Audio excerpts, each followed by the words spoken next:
Alright. Hello.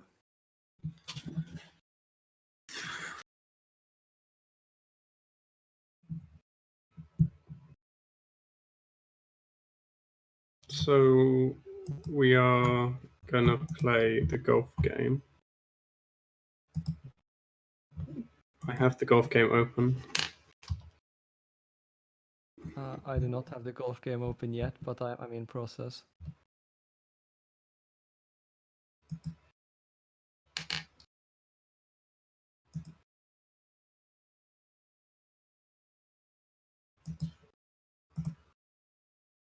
I can customize my golf ball. Oh, you can only select colors. That's not very exciting. I'm going to select red.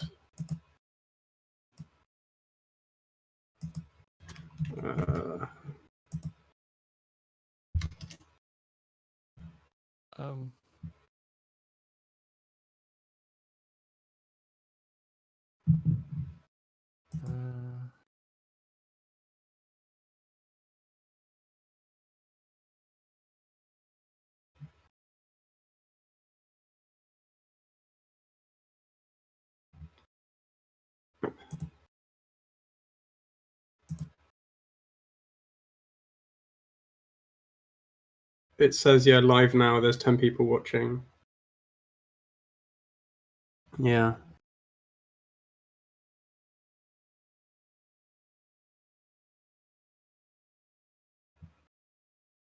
Hello. How very exciting.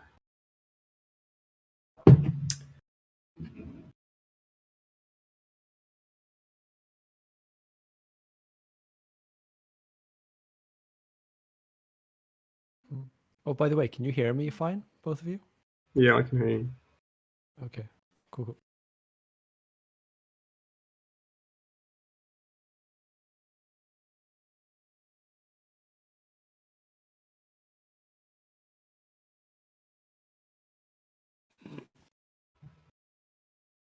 I see I'm now appearing.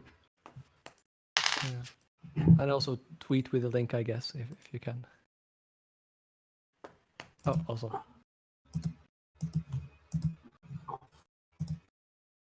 This is so professional.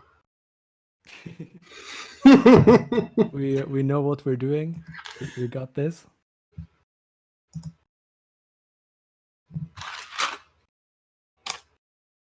By the way, just like update, Catherine might be able to make it later, depending on how long we go. She has like a conversation with like family and stuff, so we'll see. So yeah, she'll get in touch if she can, and but the default is we just sort of keep going until we're out and then see.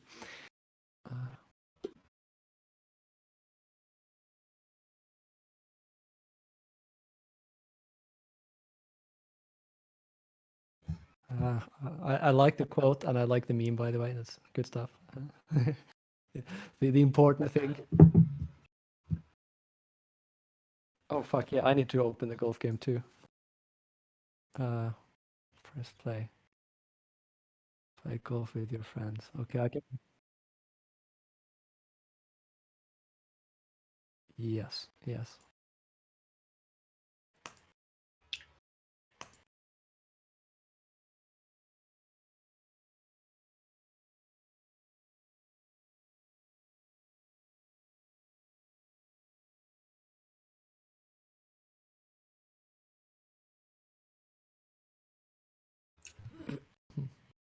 Okay, I take it you'll be hosting the game, Ivan? Play golf with. Yeah. Just on the assumption that, yeah, that I don't know what I'm doing. We're going live like 2 minutes ago with anarchopac. Join us. I like the people are liking before anything's actually started happening. Hardcore. Well, I think our voice is live, so they can. Yeah, our voice is live. Yeah. Oh, okay. That's great. Actually, presumably we can ask people because there's like a thing. Like Well, I chat checked, people. and it is live. Okay. Yeah. I'm gonna pop out this chat. So It says at the bottom going live in a jiffy, but yeah. yeah, Everyone can hear. As you can tell, we understand technology. We know exactly what we're doing. We are extremely professional human beings. You have the technology component of forces of production, but not the capacities component. It's true. Exactly. That's We have yet to develop our That's internal amazing. powers to make Yeah. use of the external conditions and resources available to us. Because everything can be understood using this. Exactly.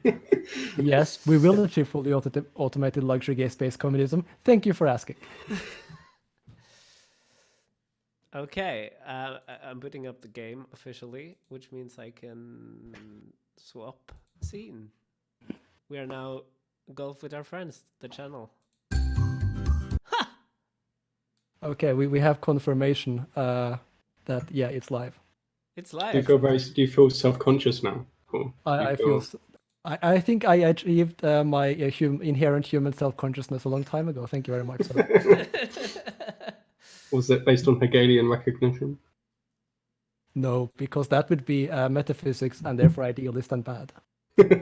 So I'm going to host, and it's going to have a password, and the password is let's make it red, and yeah. We're honored they contributed that pic. Thank you very much. Well, so have you created a game, and Yes, I have. how does one access this? One gets an invite at some point over the next 20 or so seconds. Oh my god, I received the invite. If I can find you, Santa Marks. I have many names. Yeah, Santa Marks. Like Okay, I'm Batman. in the lobby. Santa Marks. All I'm gonna say is playing a golf game and being in a lobby sounds extremely bourgeois. It's not the lobby in your game, it's the lobby in your heart. Is this what prefiguration really comes down to? Prefiguring the future takeover and becoming the ruling classes? That's what it feels like. Are you online on like So what's the password red? Steam friends? Ah, Oh, there you are. there you are. And then yeah, I'm yeah. in the lobby. If anyone wants to join, well, we can probably work that out at some point. I think we should just play and then talk. Okay. And let's go.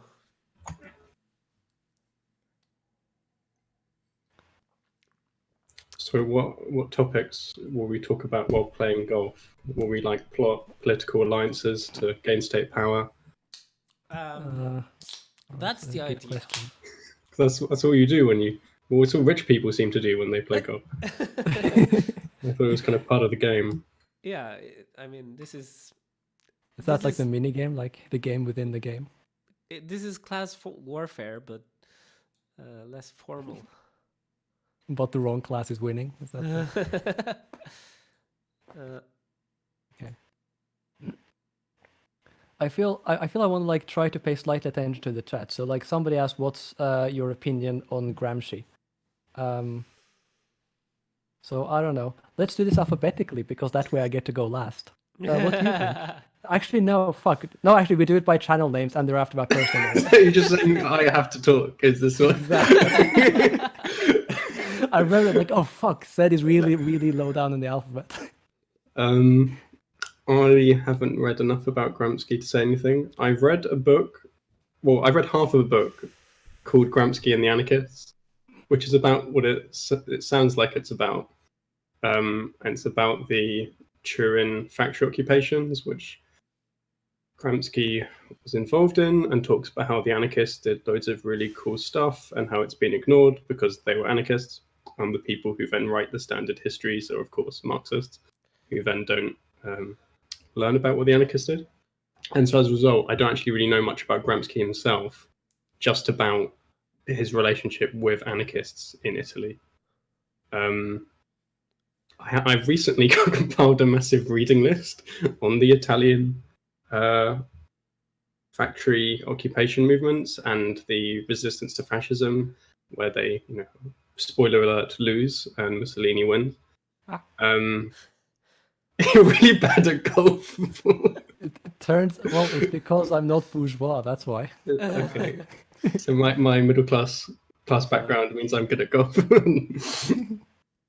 So therefore I can't really say anything about what I think about Gramsci at this point, but I have a future research project about it, and will then hopefully be able to say things. Whoa. I still actually don't know what I'm aiming for. Am I aiming for that like flag thing? Probably. I And think if so, that's how the does idea with one golf aim for that? somehow. Oh yeah, there's a sneaky like way down thing there. My sneaky, Okay. I'm very unsuccessful now. I've lost Um, my golf abilities. There Paul. we go. Yes. What's your take on Gramsci? Yes. Okay. I really like Gramsci. I think the prison notebooks are brilliant if fragmentary, and I really like his writings on workers' councils and his sort of way of reconfiguring what the party is in relation to those and his ideas. It's also fascinating because it's him figuring stuff out while doing the thing in reality, which I always enjoy very much just to read about. But yeah, I think Gramsci is quite brilliant and really interesting to read. Okay. Well, oh wait, am I still? Oh no, it's not me. Okay, good. Are you still what? I was wondering if I was still supposed to click anything on the game, but it turns out it's not my turn, which is good. I think this is one of the. I think we have like infinite turns, as it were, in sequence. And I'm really bad at this. Like you have to go through the thing, and then you get stuck in the middle, and then you'll fall down. Really?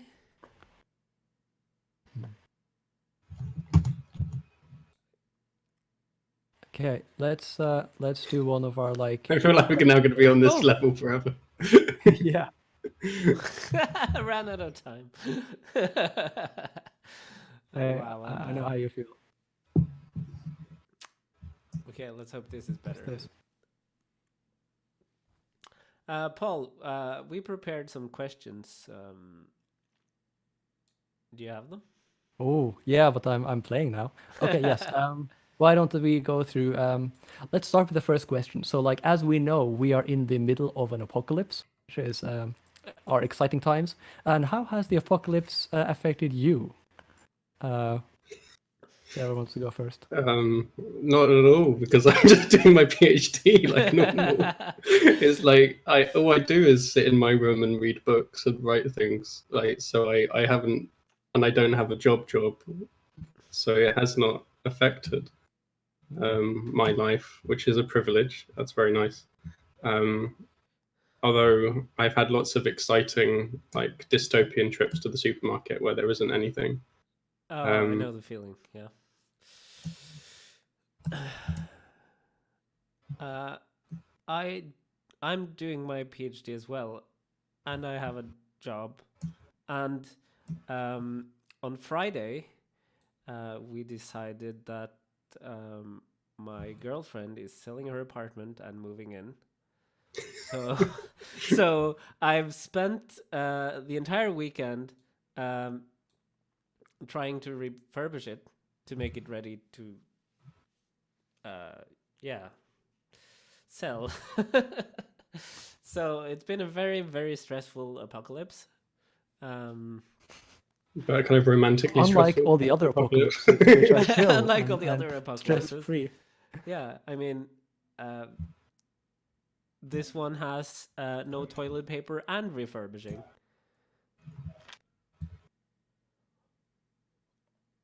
Oh, did I just get a hole in one? So, I mean, my apocalypse has been, I don't know, not particularly enjoyable. I've been quite ill for a couple of weeks with all the various COVID symptoms, but unable to get tested because of the UK being the UK. And yeah, also dealing with the sort of reorganization, especially last week, so not the week that was, but the week before that again, reorganizing everything to put all the teaching sort of online and figure out how to do everything without going into work. Because, as you can imagine, all the universities were kind of scrambling to make that happen. So that was a bit busy, especially while you're feeling pretty ill. So yeah, apart from that, the apocalypse is going like way less badly for me than for many people. So yeah, we'll see. You need to We'll play see what golf. people are saying.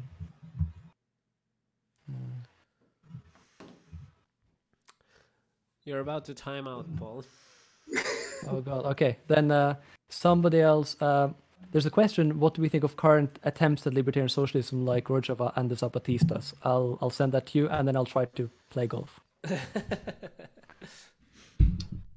Ooh, not too badly. So my main knowledge on Rojava is I read the book Revolution in Rojava, which is good.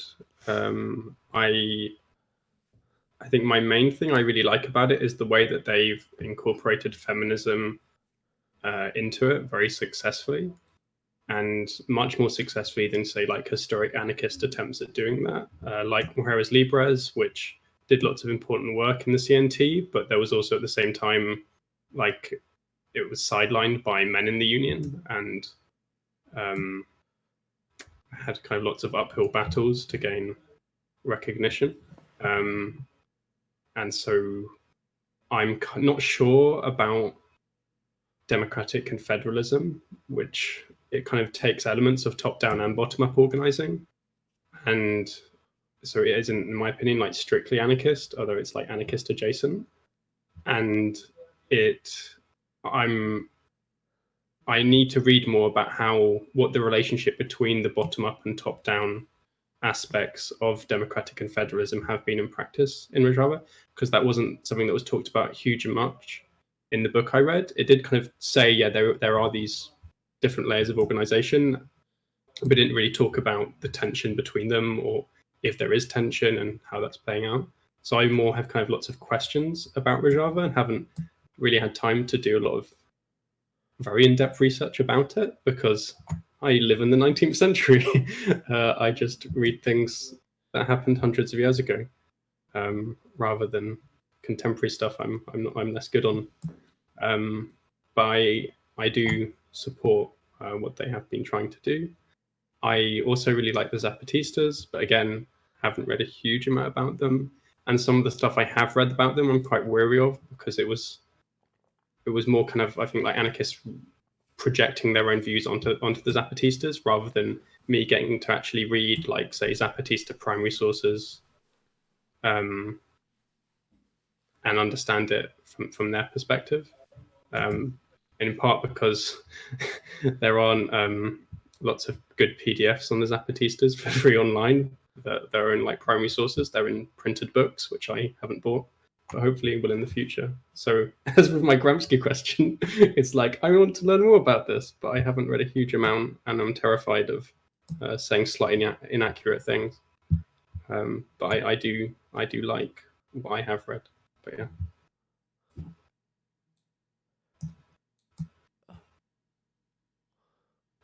What do you think, Paul?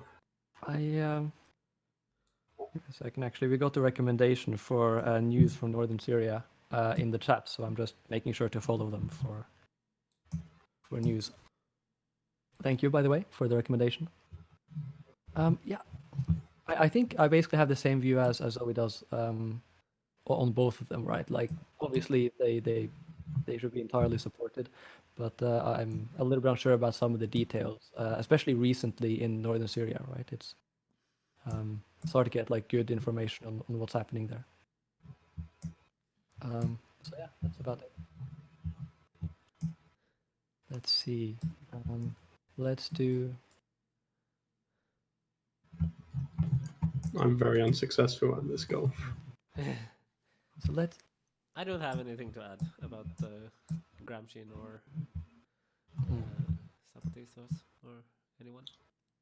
What are people's? So we've been doing our channel now for like not super long, for like a little bit over a year, and Zoe has for quite longer.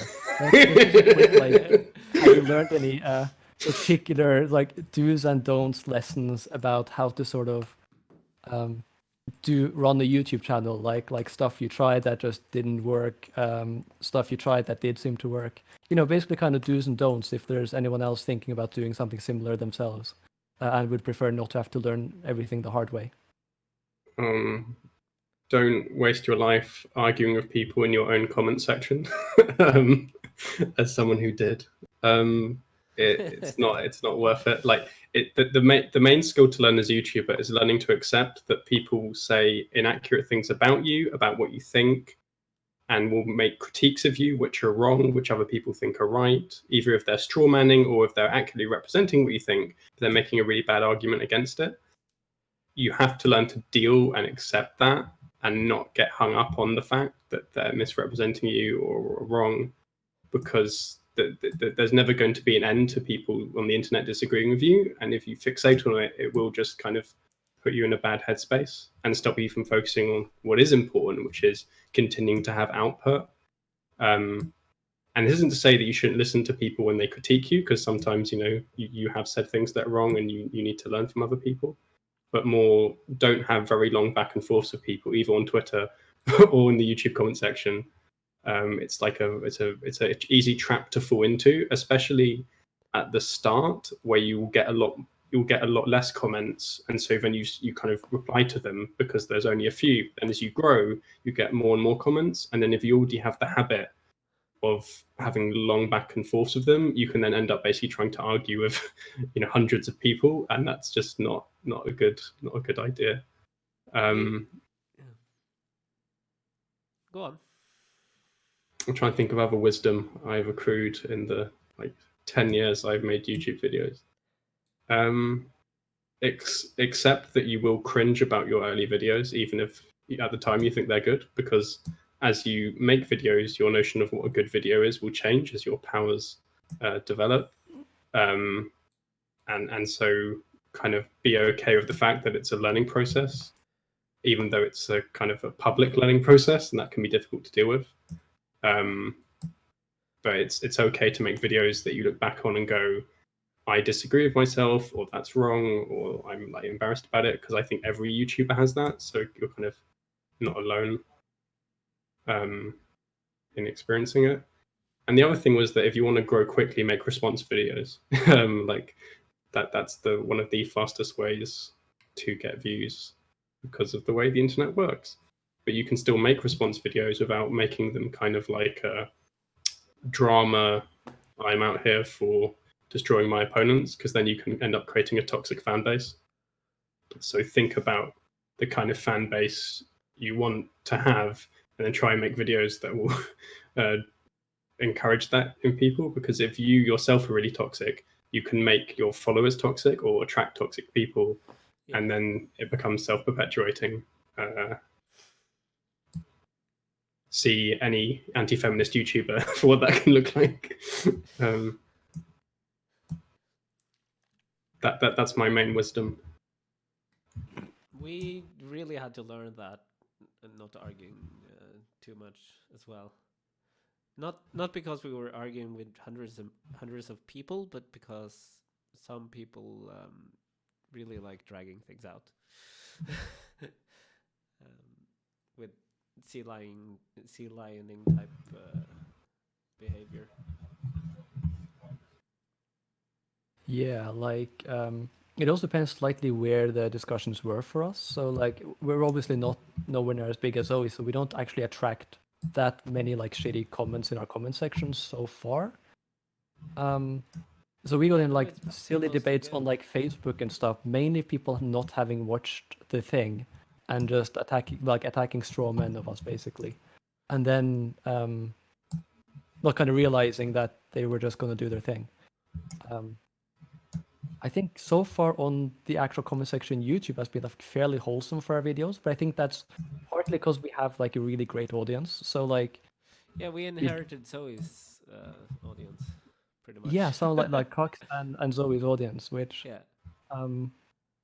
I think it's been fortunate. Like we've been noticed by like the odd like random person here and there. But yeah, like so far our comments have been like mostly quite nice. But also like there are just, I mean, there's some comments you just delete because they're just somebody like lying about something really basic and being a dick. But yeah, so I was actually going in with the thinking I will just ignore comments. That turned out to be hard. Some of the comments are just pointless to try to respond to, like anywhere else but YouTube. Basically, we've just like not responding to comments. I think that's the right idea. But in the actual YouTube videos, we've been responding recently, and it's been kind of working out. Yeah, I think Although so. I'm fully prepared, sort of in my head, that may have to change as we grow and attract assholes. But so far we're good for that. I think one of the things I've really learned is like I have no ability to really predict which of our videos is going to do better than others. Like there are No. videos we think are going to do quite well, and that just in terms of like viewing numbers at least, and they just don't. And we have others that there's like there's nothing particularly special about this one, and they're like our biggest video or something. So yeah. Our top videos right now for the first 21 days are everything you wanted to know to ask about Marxism, but was afraid to ask the podcast. Paul did. Paul joined Sam on. And then what is democratic socialism? Which I don't think we expected. Yeah, and our biggest overall are like human development, freedom, and the alienation videos. I think. The ones But yeah, that like the had podcast. time. Exactly. Like the podcast was straightforward, right? Like we initially we got asked to do it, and we were like, well, this is free content essentially. If we ask nicely, maybe they'll let us put it on our thing, and it might be of interest to some people. So we did, and yeah, apparently like it got a really large number of views really early on compared to our other videos, and that was really surprising. I did not expect that at all. Yeah, that was really cool. So, but yeah. Okay, so what are the takeaways from here though? Like one is don't waste your lives. I'm thinking for anyone who might be watching. Takeaways are don't waste your life arguing with assholes in the comments unnecessarily, and you probably can't predict what's going to do well, unless you actually know about. Well, I don't know. Maybe you can, but we can't. Are there any other like I've do's one and don'ts final. takeaways? Don't fixate on how many subscribers you have and how many views you have, because what will happen is that, say, you'll gain 1,000 subscribers or get 1,000 views for the first time and you feel amazing. Yeah. And then you'll feel terrible that you're not getting 5,000. And then when you reach that, you'll feel terrible that you're not getting 10,000. And it'll go on, and you'll never be satisfied. And no matter how many subscribers or views you get, it won't basically fill the void. And so fixate instead on making a video that you're proud of and content that you think is good, rather than endlessly monitoring your success metrics and then comparing your success metrics to other YouTubers. Because that's a kind of trap that it's only going to make you sad, and isn't going to actually help you paradoxically achieve that success, because you can just fixate on how you're not doing well enough rather than, say, making videos which will increase your channel over time. And most YouTube channels are unsuccessful. Like most YouTube channels don't become huge, and even those that do, it can take a very long time for that success to happen. And what can happen is you can look at, say, huge left tubers like ContraPoints or Philosophy Tube and think, wow, I want to be that famous. And one, you don't. It's not nice being that famous. It's very stressful. And two, they'd been making videos for a very long time before they reached that level of success. But it can look as if it just kind of happened overnight when it didn't.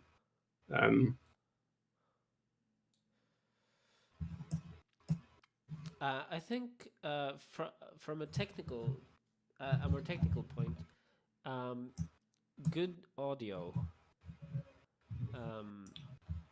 That's something we learned from Bad Mouse, I think. The value of having good audio. People can stand bad video, but people can't stand bad audio. So investing a little bit in that I think is a very, very good idea.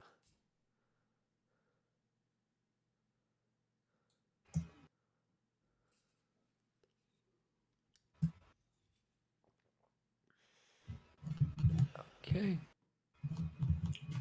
Yeah. Okay, let's do a broad. Actually, I'll check the comments and I'll see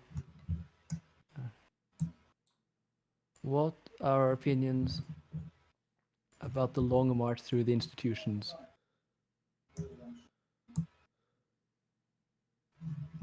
So I feel this is a reference to some kind of new left thing, but I can't recall what it is.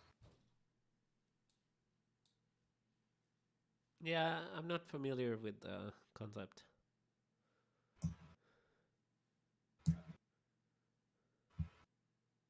So I have some vague memory that's to do with critical theory, but I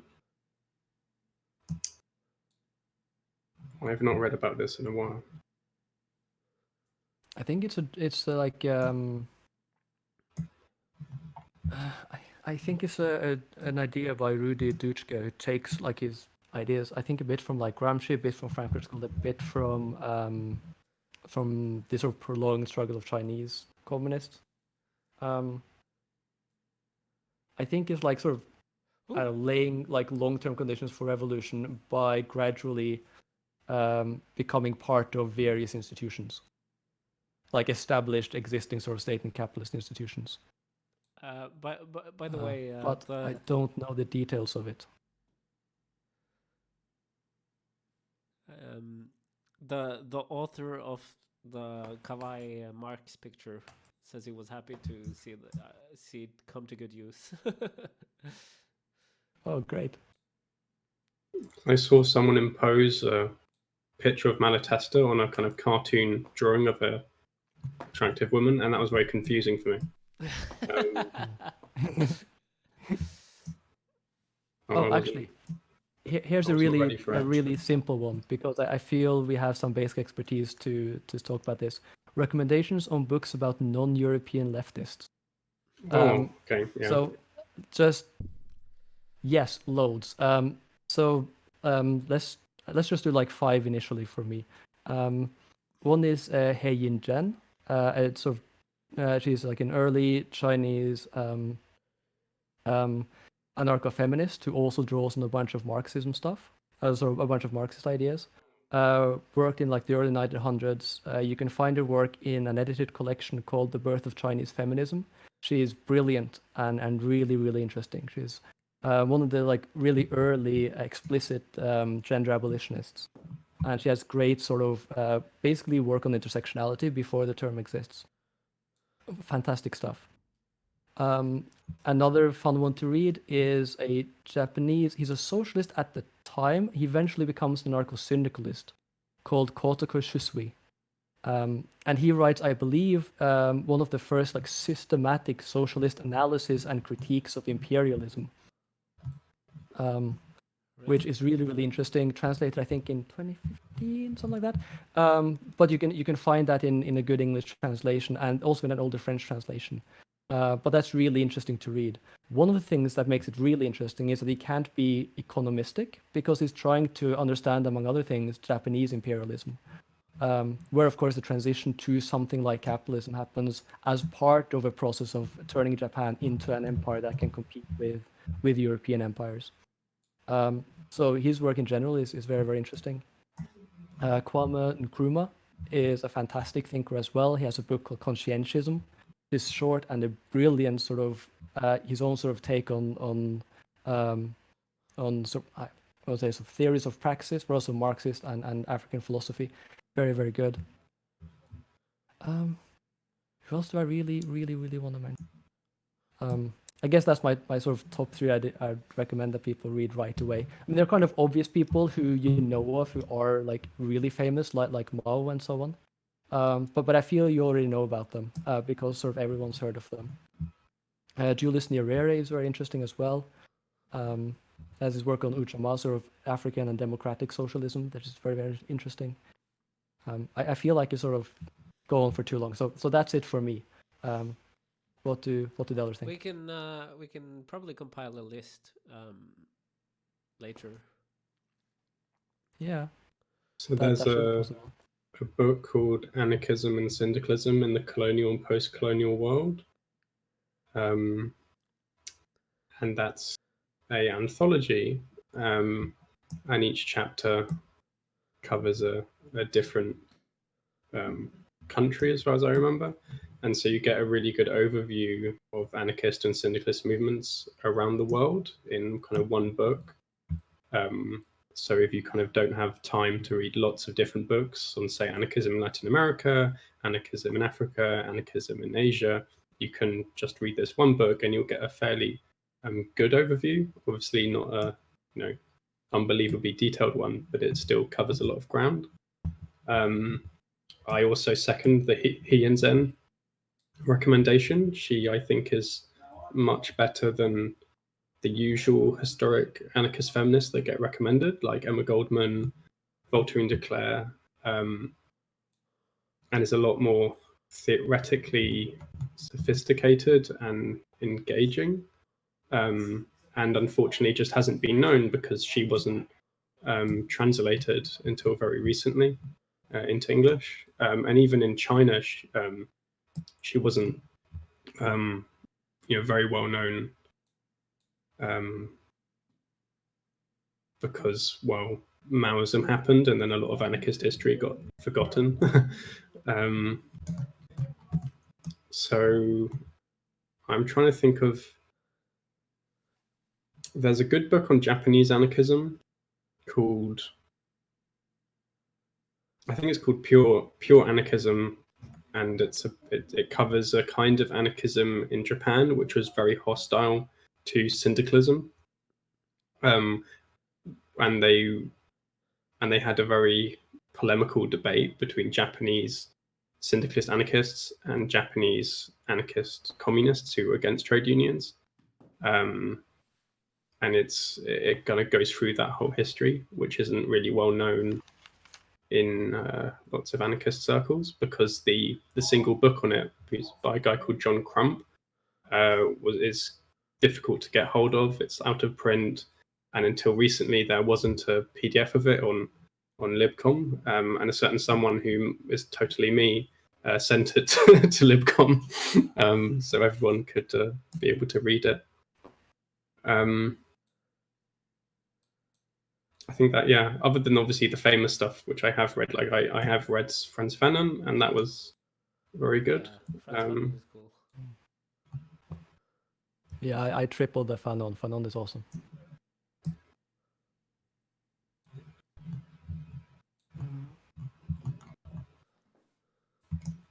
Your thoughts on the German wertkritik, value criticism, and communization theory? I'm gonna suggest we don't, because that's really technical and yeah. Do you even value form? Well, actually, yes, but I don't think that's going to be the most useful discussion we can have right now. Yeah, it's very technical. Maybe you could do a video on it at some point. Yeah, we can have an extremely technical video. Which we never do, right? Exactly. Fair. Yeah, we could be okay. I was gonna say we could get a lot more technical than we do. Yeah, we could. Like that's okay. What's your Maybe views we can on like the one a year where we just go absolutely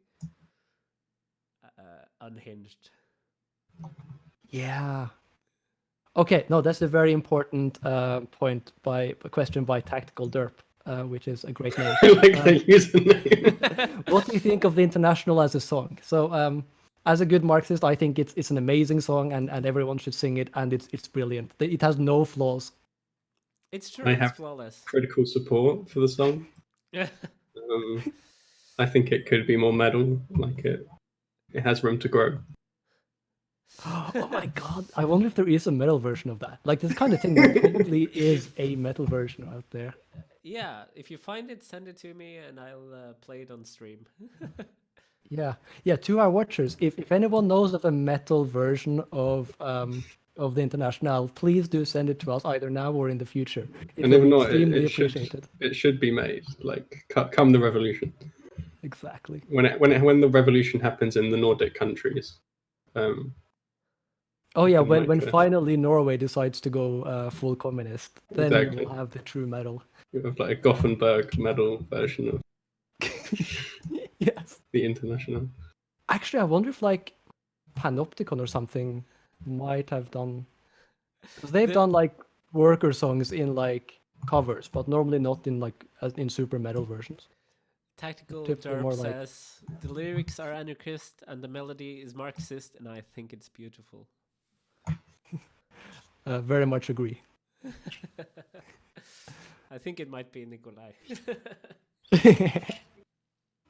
Nikolai, like we know Nikolai in like the Discord. Yeah, who set up our Discord and helps Okay. helps out from time to time. Cool. Ooh, there's a We Kaidos actually Orchestra started, version. a web platform kind of thing, but we haven't finished it.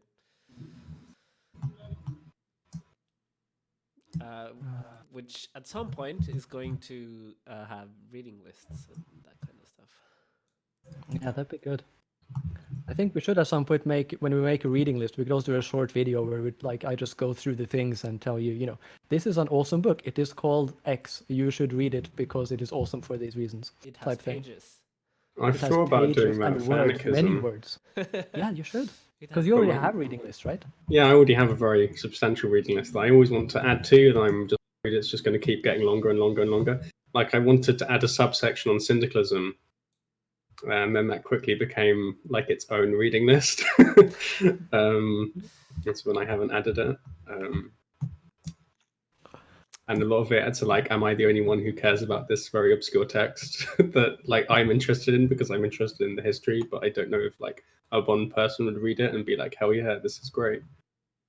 Zoe, we have a question that's really for you here. Oh, Somebody said they just got here, and how much of the video has been on Malatesta so far? And I feel we should point out very right small away amount actually. that there's been no Malatesta so far, I've and only that There is has obviously been a little Zoe's bit of fault.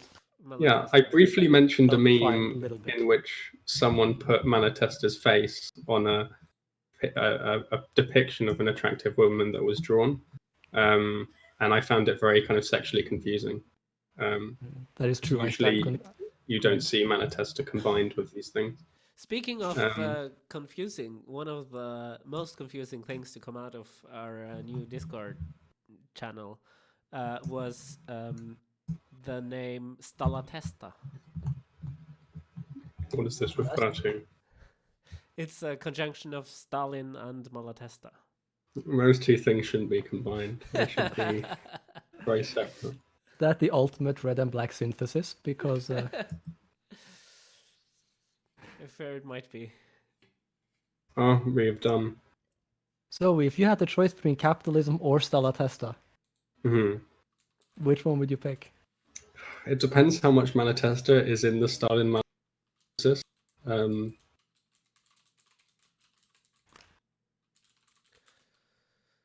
it's also the tricky thing with kind of the USSR is that it really depends on who you are in it, how whether or not you prefer to live in it than capitalism. Like, if you're the child of a kulak, it's not too good. But if you're, say, in the Central Committee, it's good until you get purged. If you're Stalin, it's pretty good, although you are paranoid a lot of the time. It has kind of ups and downs. And it's kind of better to be a worker with an increased living standards than, say, to be living in a abject poverty, starving to death under a capitalist regime. But I think I'd prefer my current living situation, where I have much more freedom to, say, be an anarchist than I would under Stalin's Russia, where the anarchists were generally imprisoned. And that wasn't super good. Would you be like suboptimal? Yeah, like the gulags had its moments, but I prefer not being in one. Who else critically supports Comrade Britney? I think.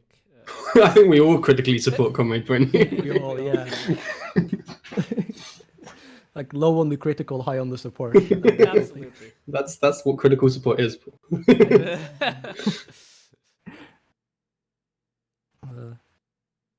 Yeah, I think it's great. Like it's not that. I mean, it's a few years ago now that I found out like Cher is a comrade, and now Britney's also Yeah. become a comrade. It seems like, yeah.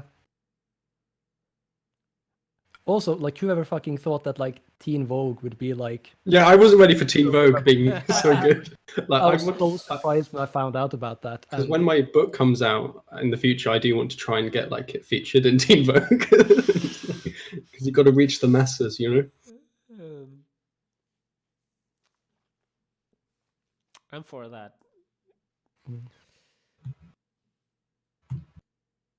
When is your PhD a book, Paul? Questions never to ask. I have no idea. I have a proposal. I have a rough draft of most of it. We'll see. I need to talk to like publishers again. Yeah.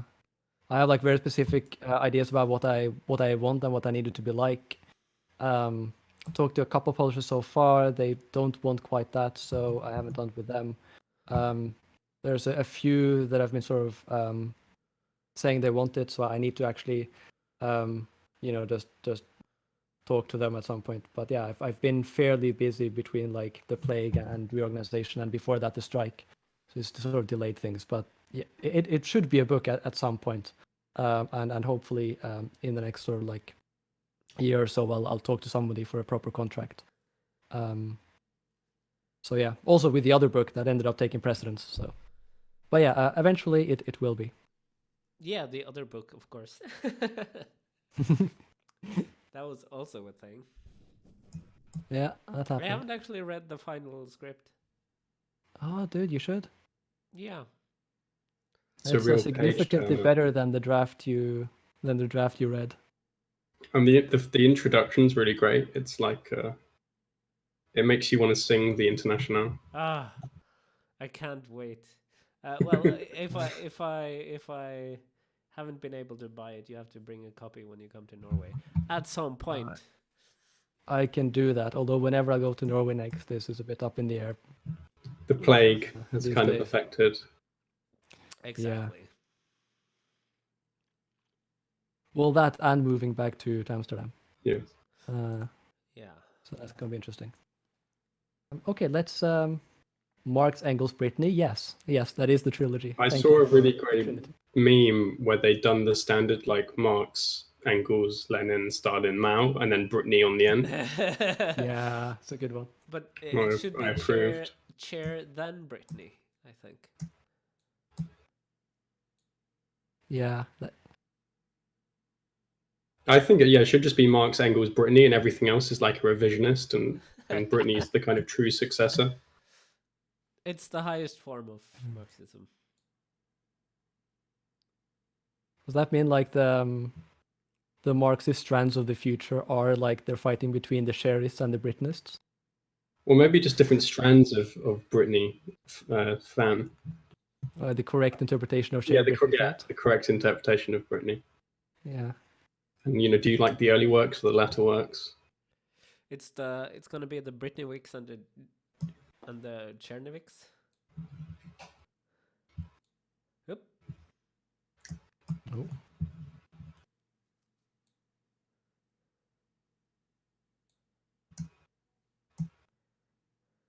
I feel this game is going a lot better after we achieved basic knowledge.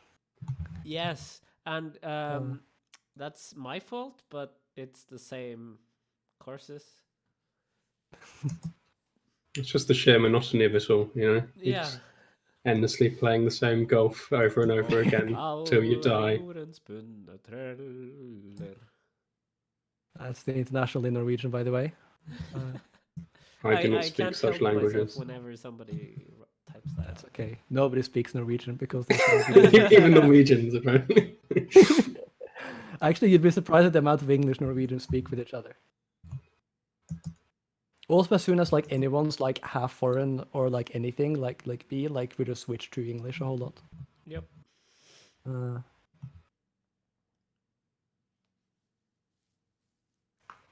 we have any other questions? Let's see, we do it. Opinion on Holloway. Let's do opinion on Holloway. First off, who's Holloway? John Holloway, I John believe. Holloway, autonomous Marxist thinker, Right. wrote like "Change the World Without Taking Power." It's been a while since I read John Holloway, but when I did read him, I kind of found I found some of it quite vague about like I like the idea of you have lots of different kinds of resistance to capitalism which accumulate over time, and that you have lots of you chip away at the system, and I like that idea, but I basically think that anarchism's better and like more well thought out about how to think about working towards some kind of abolition of capitalism. I think it can be a bit. At least I remember it being kind of a bit vague about concrete like organizational strategy. Even if I liked the metaphor of cracking capitalism, and I felt there was a tendency for him to refer to things as cracks in capitalism, and therefore in some way revolutionary, that aren't actually going to really like hugely transform society, like kind of personal changes in your life. But it has been several years since I read those books, so I could be misremembering.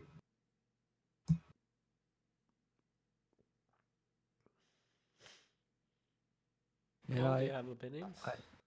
Yeah, sure. I tend to think how I put it. I think like the reading of Marx, like part of it is interesting, but I think he misunderstands some sort of basic Marxist concept, like political economy concepts, including like the real distinction between abstract and concrete labor. I think in some aspects of like theory, like analysis type theory, there's not very much there, and I think there's like the strategy is just pretty, not very useful for I think anything. So yeah, I agree with many like some of his commitments, right? But I don't see any usefulness for most of the theory he comes up with, to be honest.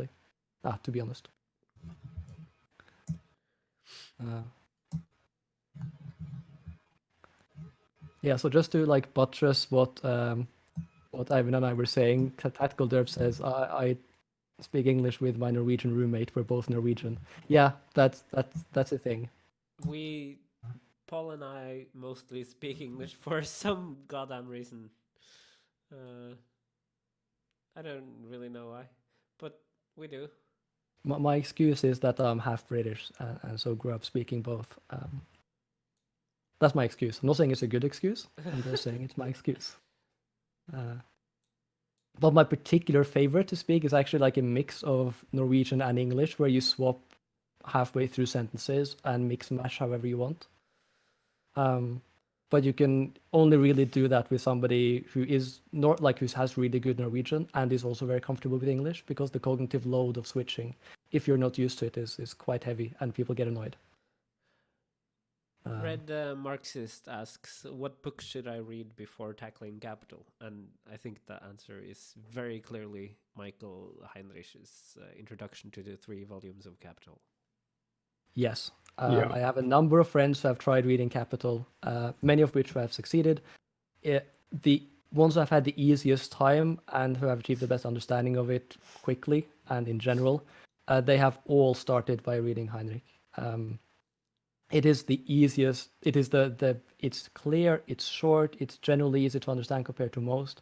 It is without a doubt the best place to start for a basic understanding of Marxist political economy that will then equip you for dealing with capital. I especially highly recommend getting a PDF version of it, because the index is it's fine, but there are often really specific things that you might not understand in Capital, and you might want to search for, and you can use the search function in the PDF document to find where they're mentioned in Heinrich. It's very, very useful. It helped Zoe very much, and it's currently helping Cameron, like libertarian socialist rants. They're currently reading their way through Capital right now, and Heinrich has made that a lot easier than it otherwise would have been. Okay, question. And we had sort of a version of this too.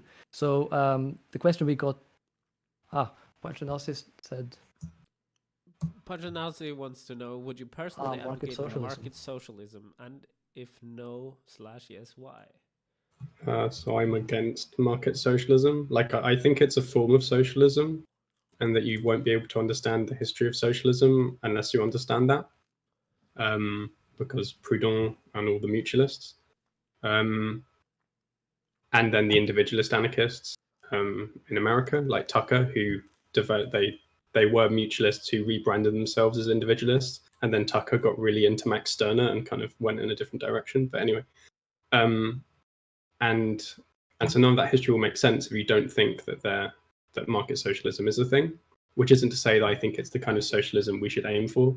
So I'm an anarchist communist or libertarian communist, and so I reject markets for a number of reasons.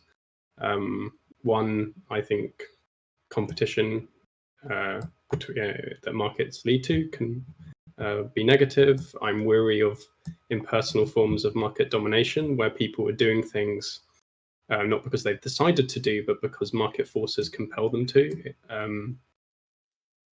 And also, I'm weary of the way of things like money also kind of negatively transform social relations and make people think instrumentally about things, where it's about attaining money.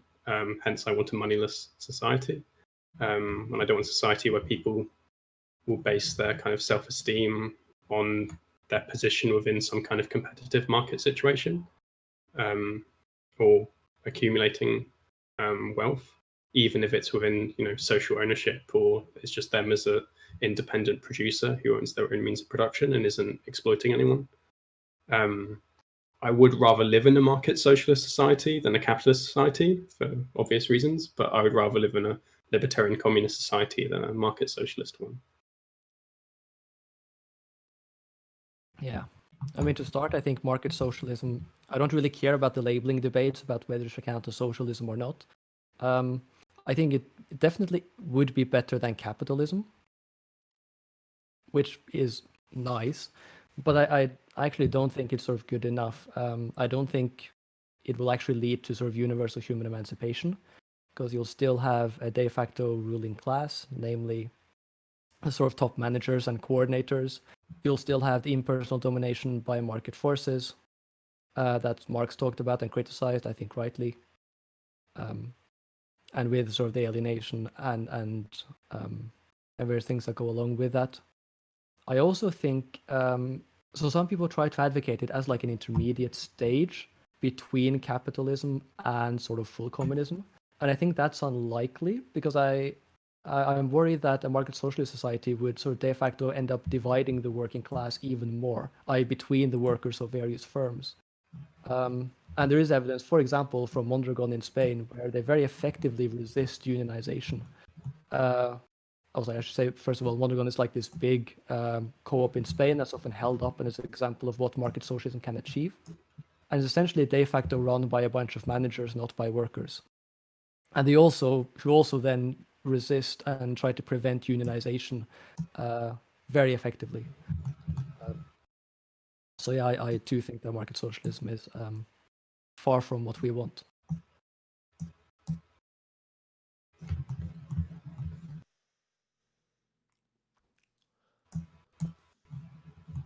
Thoughts on the Dutch, German, and Italian ultraleft? Anybody want to tackle that? Yeah, sure. Italy. Okay, so the Italian autonomists. I've read only a couple of people, in particular Antonio Negri, and I read the Storming Heaven book. I'm sympathetic to many of their causes and views. I don't like their theory very much. I think it's often not very. Both, I think they tend to be quite bad readings of Marx, but also I think they typically don't lay out useful advice for strategy going forwards.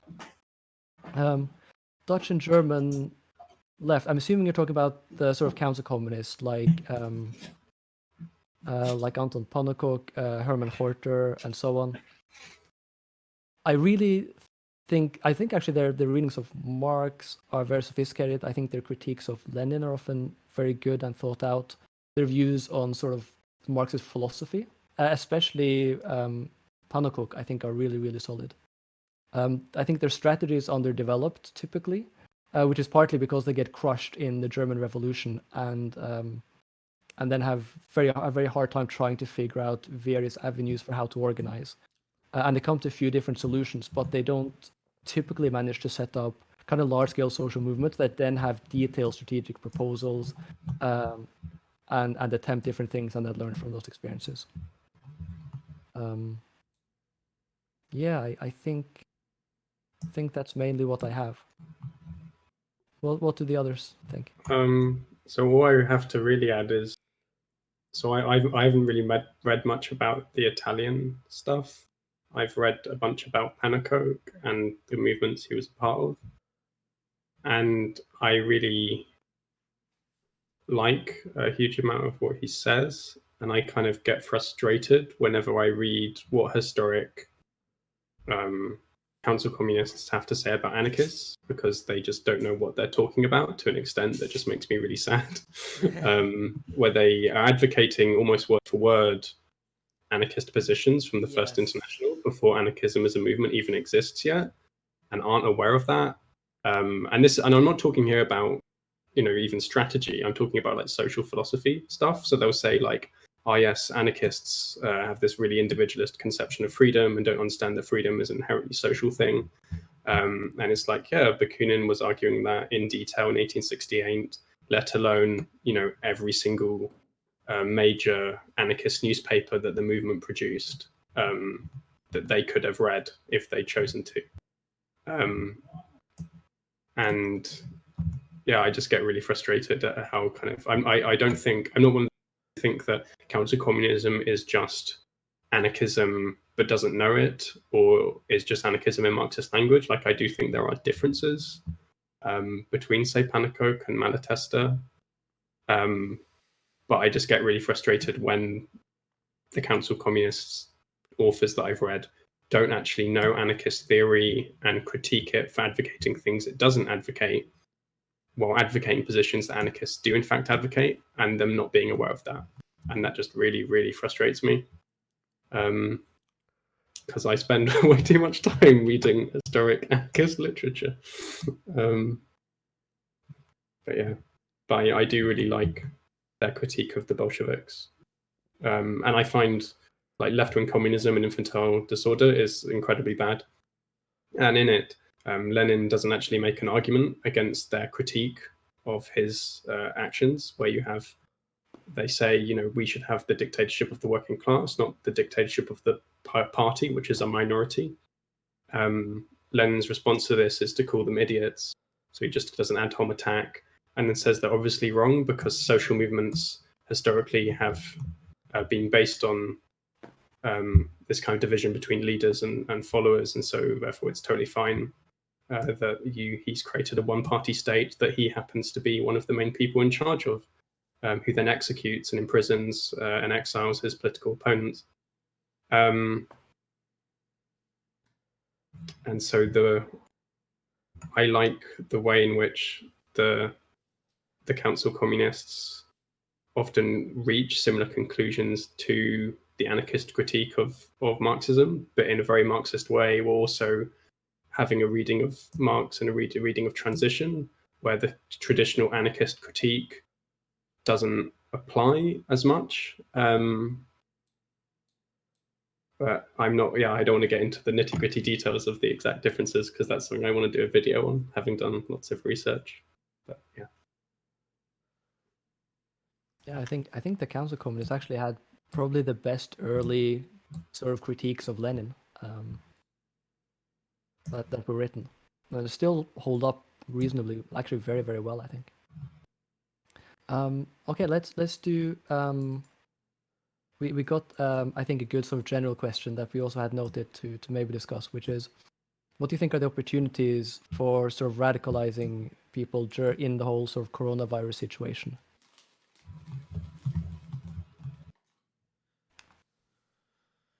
Well, I've been seeing lots of good stuff around rent strikes. True. And that's been, and people, and I think it's this thing where when the system, when what was normal stops being the case, it can create a window of opportunity in which people can reevaluate what normal should be. And because of the fact of how many people are self-isolating and have the internet, it means there's a huge audience online who are spending a huge amount of their time online that you can then reach that otherwise you might not. And so I do think this is a very good opportunity to radicalize a lot of people. I don't think it's like we will have the revolution in a year situation, but more like this could be a point where lots of people realize that the system doesn't work for them, and that there are alternatives to it.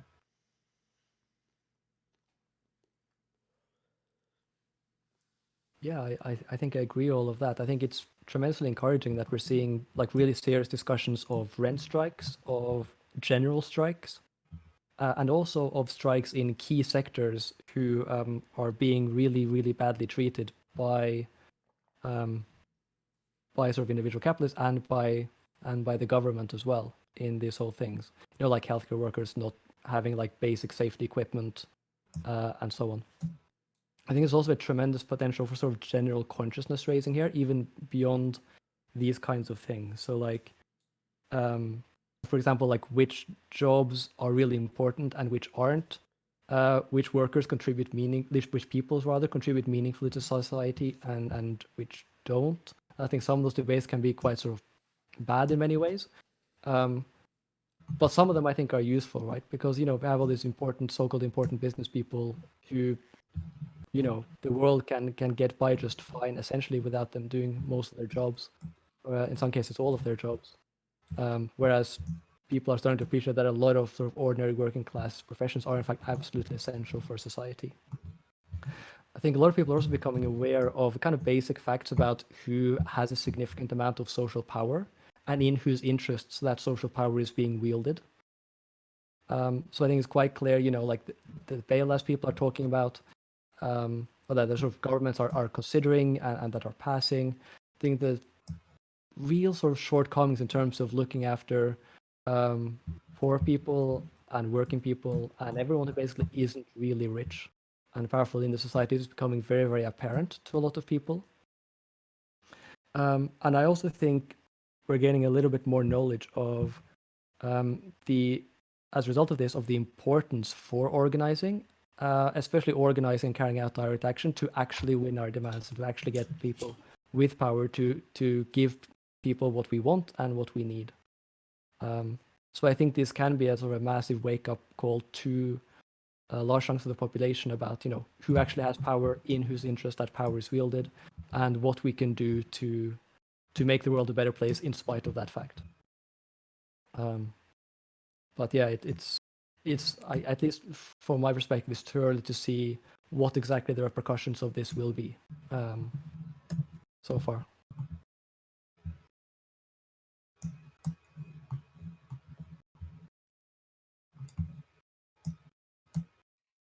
Here's actually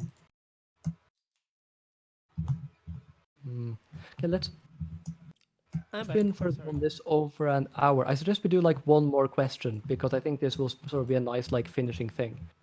We talked a little bit about like what we've learned from doing the whole YouTube thing.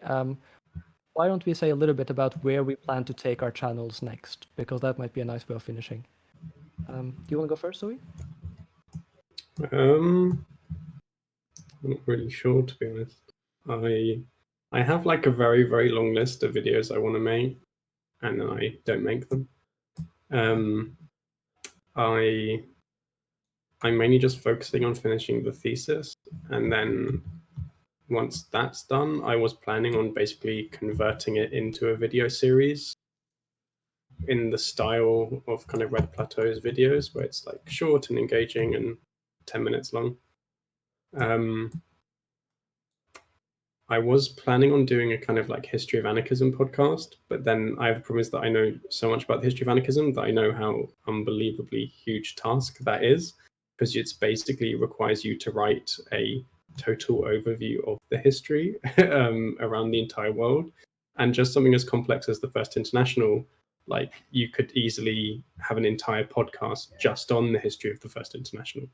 And then I would never get onto the actual anarchist movement that developed out of the First International.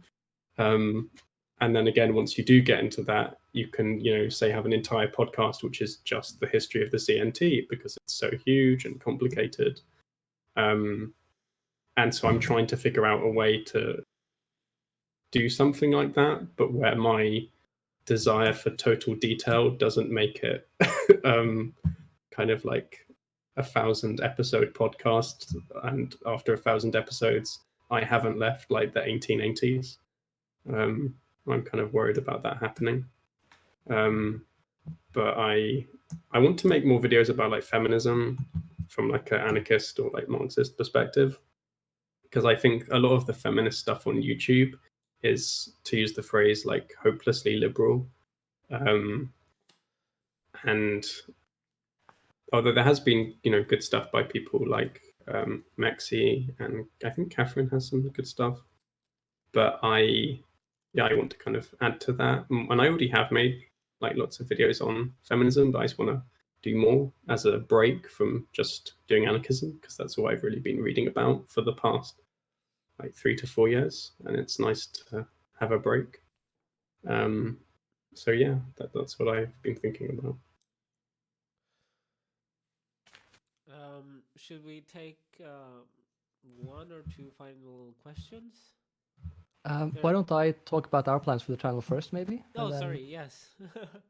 I mean, we don't have to, but I think it would make sense. I think we should, but maybe Zoe wants to answer this first. Strike Yes. Master, is anarchism just against unjustified hierarchy, or is this a misconception? Do you want to? Yeah, no, that's that's a misconception that comes from people repeating Chomsky's distinct summary of anarchism as the first thing he says to people when he's being interviewed about what anarchism is, where he says that anarchism is this tendency to question authority or hierarchy, and wherever you have an instance of hierarchy, it's illegitimate by default, and in order to be justified, the person exercising the hierarchical power has to justify it, and if they can't, then it should be abolished, and in most instances it can't be. And I just think this is like a very unhelpful way of thinking about what anarchism is.